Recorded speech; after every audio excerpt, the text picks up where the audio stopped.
Hi guys, Rob from Royal Balls, and I'm down at ARP Constrictors again. We've got some clutches out of the egg now. Alan's going to show us some clutches, so let's get after it.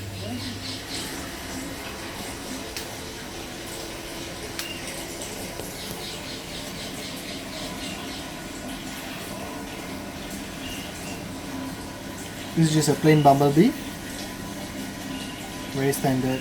It's become very common, but this is what started all the morph games back in 1992. It's quite yellow on the dorsal. Yeah. Nerd did the first bumblebee. This was the first combo ball python ever made. So this boomed the entire ball python market back then. Now it's just very common. Yep. Yeah, so Still very pretty though. we're moving to the next one. So what was the pairing for these? Because there's four very different looking snakes. yeah, this was banana lemon blast to a leopard lesser spider. So it's 6 genes at play there, but we didn't really hit anything above 3. So this is a pinstripe. This is a pinstripe lesser leopard. So I can recognise the pinstripe. I see the lesser colour in there.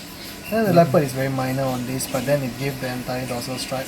What about the head stamp? Can you see the leopard in the head stamp? Not really.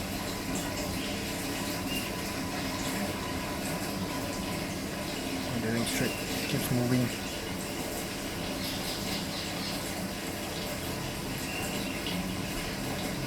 Yeah, it's not a normal pinstripe though. The Yeah. pattern is different. So that's the leopard influence in it. Yep. Cool. You can see all the leopards on here.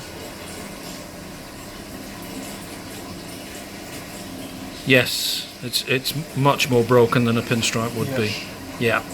There's a lot of circular patterns where pinstripe would just be straight. Yep. And this is very random. See, it looks like totally from 4 different clutches. It does, yes. So this one is Let's go banana. Yeah, banana, pastel, and pinstripe. It's a very clean one. See, look at the head; it's very bright. Yes, that's the pastel with the white head in the banana. Yeah, it's a decent looking banana. Thing where as it grows bigger, you can see the spike is coming up to be orange. Yep. So this would be yellow, and this part will be orange when it gets about 200-300 grams. So it doesn't shed. Once they shed, the coloration is much better. They've gone into shed actually. They've started going into shed. You see the eyes are a bit grey. Yeah. The color has gone dull. The first video I sent you, the color was very bright. Right. And this one is quite cool. This one's very cool. This is my favourite from the clutch. Yeah, so this is a leopard bumblebee. So this you see with the spider, the leopard is much more prominent compared to the pinstripe. So there's a normal bumblebee to compare. There's a lot of difference. Well, yes, a lot of difference. The leopard is brighter. Yep. The black is higher contrast. And it's a bit more And there's more patterning in there. Yep. See, same way how the stripes have been broken into circles. Yeah. So that's how the pinstripe version was also broken in. See? Yes. Similar thing is going on with both the. It's just a pinstripe version. The head stamp on this leopard is really nice. Let's get a real close up there. Fantastic.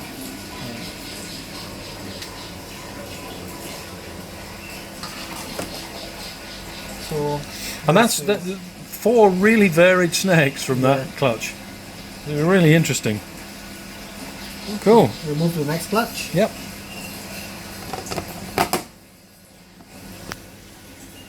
So this was a very small clutch. It had 3 eggs. 1 egg didn't survive. So we got only 2 babies. And the pairing? This is a GHI Mojave to a pastel. So we got 1 GHI female here. It's a very nice dark looking one. This is a very nice GHI. Just quite strong patterning on the side. Yep. This is a nice one. It's a nice female.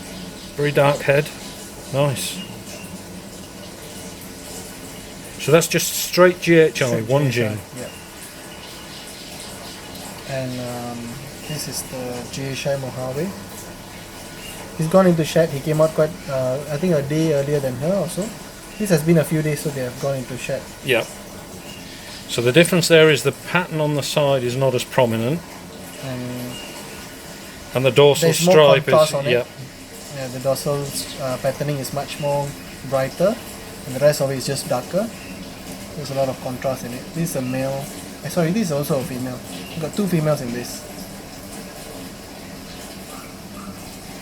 very dark. And the dorsal stripe there, that's typical for G-Shen and all this. yes, the Sometimes fish they're hook just- type Yeah, patterns. sometimes they're just more stripes. These stripes are connected. Half or even 3/4 of the body, the whole thing is just connected up. Yep. This is very broken on this. I think it's okay, G-Shen Mahali. Yeah, nice. Okay, so we have a big clutch on the next one.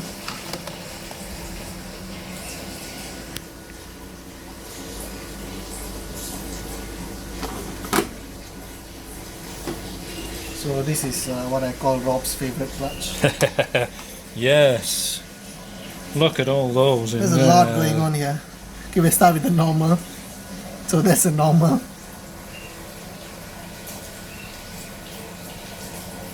Still very cool Yeah, though. actually this normal is very cool. Especially since there's so many different morphs now. The actual original wild type is still really cool. Yeah, so that's that. And then we move on to pastel. So this clutch was female pastel to a calico spider male. So there's just pastel, Yeah, this is just a pastel. spider and calico in this clutch. Yep. And this is a pastel. It's really orange sides. Yeah, this one's quite clean, quite nice.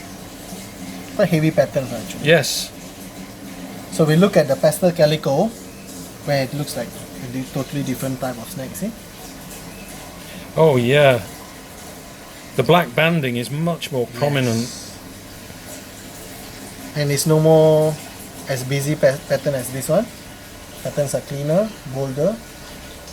See, as with all calicos, the coloration gets better with age. Yeah. And, These have not shed yet, or they have not shed? yet, not yet. So this will look very, very nice as it grows.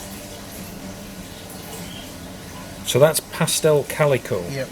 What's the difference in the head between that and just the pastel? No much difference on the head. But I see this whole thing will turn out to be white like that. The white will come all the way to here. Yes, I can already see that Yeah. it's much lighter coloured towards the bottom. They will get better with every shed. Yeah. Nice. So we move to the Calider. So this is a calico spider. See, when they're born, they're not really that special. They just look like, slightly higher white spiders. But as they shed and shed, the white actually goes all the way to here. So this has a bit of paradox. Yes. This year we keep getting too many paradox.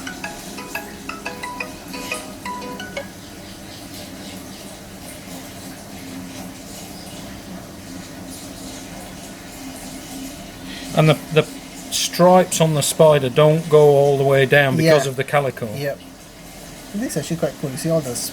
It's like there's a spider coming on and they just take halfway. Yes. The whole thing is just cut off. And that again, the white comes halfway up the belly, and that will. This will be very high white on the sides, but you can't see it at this size because with every shed they get better. Like It's this quite a small hatchling, that one. I think it's still about 50 grams, 50 to 60 grams. It's fine. This was a very big clutch actually. So here's the bees. Okay, so These are bumblebees. So Yeah, pastel these spider. yeah, and pastel spider calicos as well.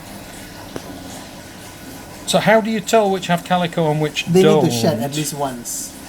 At least one shed. But straight out I would say, That one's different. This definitely That has one's the different. calico. Yes. so this has the calico also. This one doesn't have the calico in it. This is a 50-50 as well as this. So you'll know for certain once they shed out. One and you shed see- then we can see already because the whole thing will just become white straight away. So let's take a look at this guy here, the one that's got the 3 genes in it, the calico bumblebee, and just talk us through that. Okay, see. Because we've seen the father is the one that's been featured before. This father's sibling. That is the Okay. grandfather. The grandfather sired this of your favorite bumblebee calico. Okay. So you see, there's not much patterning going on. The patterns, the side patterns Very have been clean. reduced. Yes, very clean. But here's the interesting part. You see, it's gonna be white, but the black stripe still goes down. Do you see it? Yep. Even though the calico washes up all the way to here, The black stripe still goes black all the way stripe still down. goes down. So you see this, with about a few months into it, say exactly a year from now, it will turn out to be like the father. Yeah. Let's just have a look at him compared to the. Oh, he's shedding.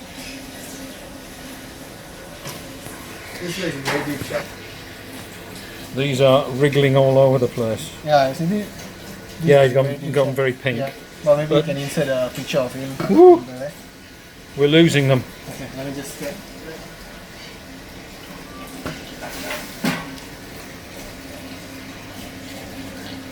Oh, they're quite active. These are quite big Yep. compared to this one. This one is slightly smaller.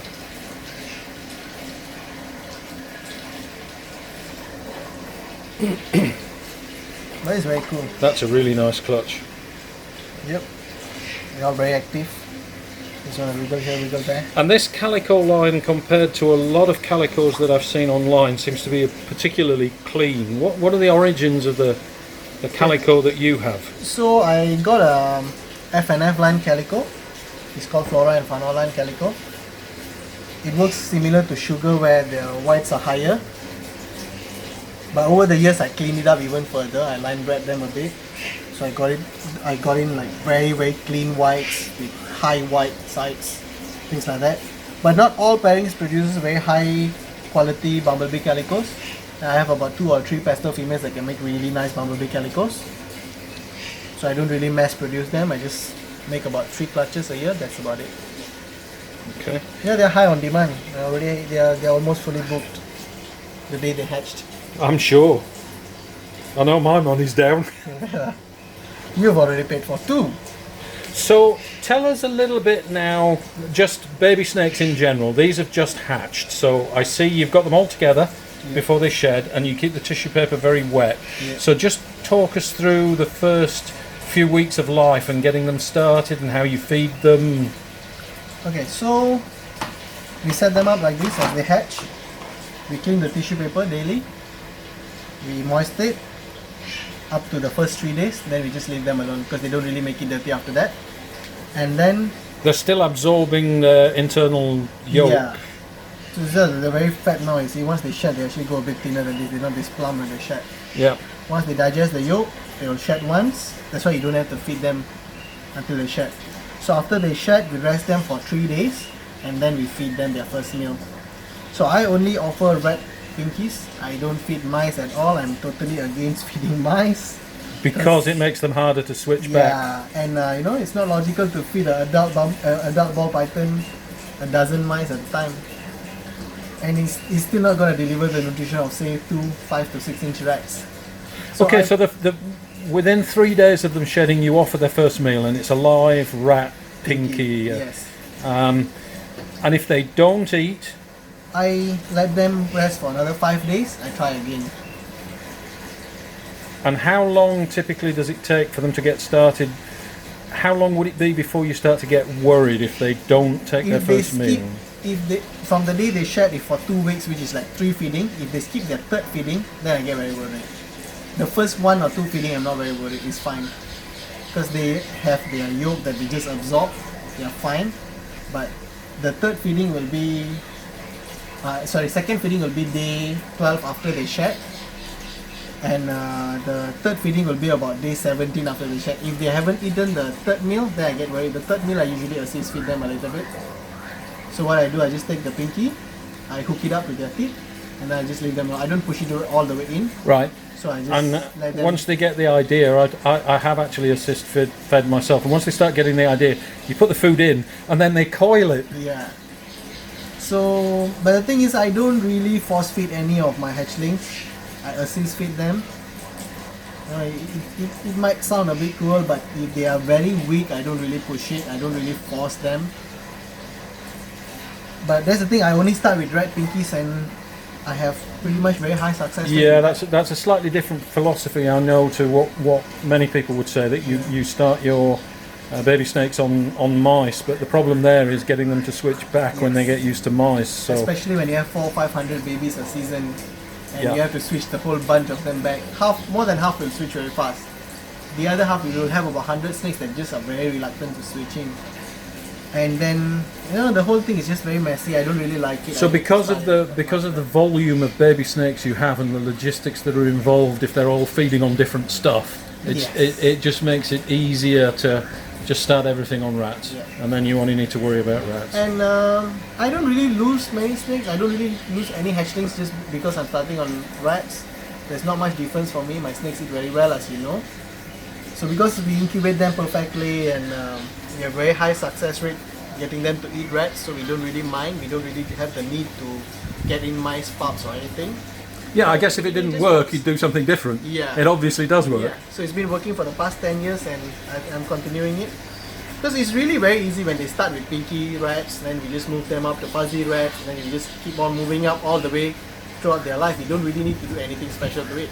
And your babies would still only get fed once a week? Once a week, yes. The first 3 to 4 meals we feed 5 days once, and then we go once a week. So there we go, guys. I hope you enjoyed the hatchling reveal, in particular the calico clutch, which was a superb clutch, plus Owen's feeding strategies for his new hatchlings, how he gets them established, how he feeds his new hatchlings. Stay tuned for part 2, because I cut the video in half, and we went on to talk about Owen's feeding strategy for his 300 snake collection, which is a logistics task and a half. But Owen talks about how he feeds his snakes off season, his normal feeding strategies, and then how he conditions his snakes just prior to the breeding season. And it's very, very interesting to hear him talk about the feeding regimes that he uses to stimulate his females to start breeding. So stay tuned for that. I hope you enjoyed the video. Don't forget to like and subscribe, and we'll see you next time.